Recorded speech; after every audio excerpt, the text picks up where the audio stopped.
कैसे? भगवान बोले भैया इस सृष्टि को बनाने वाला भी मैं हूं और बनने वाला भी मैं हूं, अभिन्न निमित्त उपादान कारण मैं ही हूं।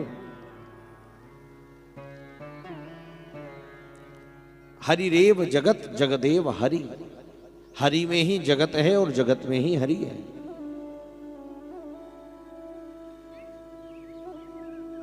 ब्रह्मा जी से कहा आप सृष्टि का विस्तार करिए।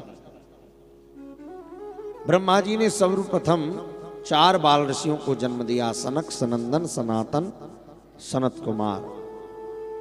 इन चारों से कहा भैया सृष्टि बनाओगे? चारों ने हाथ खड़े कर दिए, हमारे बस की ये बात नहीं है, ये सृष्टि हमारे बात की बात नहीं है। चारों ने मना कर दिया। दुनिया के पहले पुत्र हुए, संतान हुई ब्रह्मा जी की, और उन्होंने मना कर दिया हम आपकी सृष्टि में कोई सहयोग नहीं करेंगे।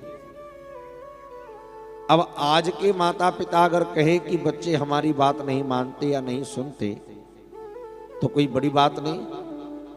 क्यों? बोले जगत ब्रह्मा के बेटों ने उनकी बात नहीं मानी तो हमारे आपके क्या मानेंगे।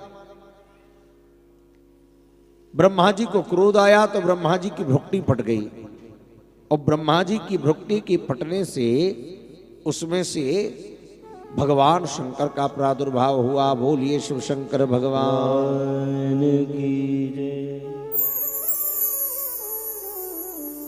और रुद्र का जब प्रादुर्भाव हुआ, 11 रुद्राणियों को देकर के ब्रह्मा जी ने उन्हें विदा किया, क्योंकि उनसे जब कहा कि आप सृष्टि बनाओ तो पैशाचिक सृष्टि बनाई भगवान शंकर ने।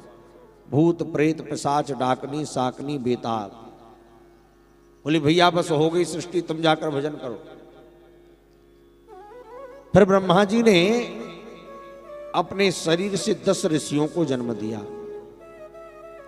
ये मानसी सृष्टि है ब्रह्मा जी। मरीचि, अत्रि, अंगिरा, पुलस्त, पुलह, क्रतु, वशिष्ठ, दक्ष और देवर्षि नारद। इन 10 ऋषियों ने भी जब सृष्टि का विस्तार नहीं किया तो ब्रह्मा जी ने छाया से महामुनि कर्दम को जन्म दिया, वाणी से रूपवती कन्या सरस्वती को जन्म दिया। और इन्होंने भी जब सृष्टि में कोई सहयोग नहीं दिया तो ब्रह्मा जी ने अपने शरीर के 2 विभाग किए। दाएं भाग से पुरुष को जन्म दिया, बाएं भाग से स्त्री को जन्म दिया। पुरुष का नाम हुआ महाराज मनु और स्त्री का नाम हुआ शतरूपा। स्वायंभू मनु अरु शतरूपा, इनते भई नर सृष्टि अनूपा।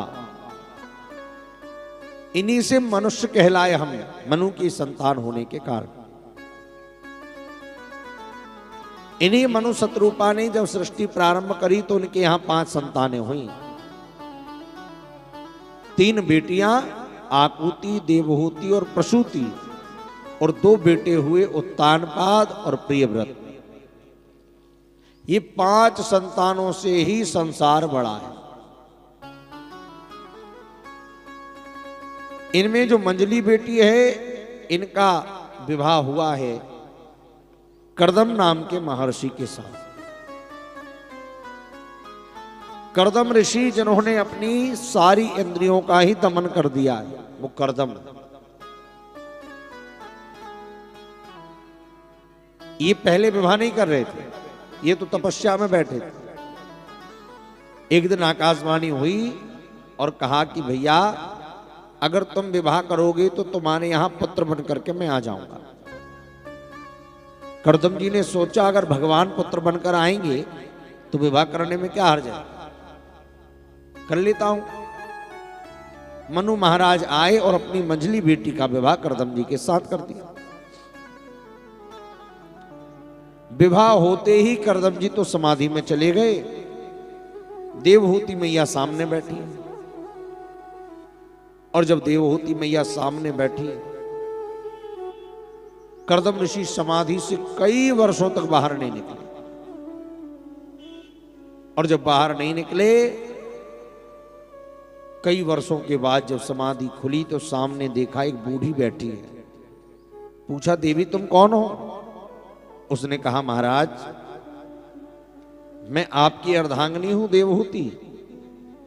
अरे देवहूति, तुम अभी तक विराजमान हो? हाँ महाराज, आप तो विवाह करके समाधि में चले गए और मैं गृहस्थ में प्रवेश ही नहीं कर पाई।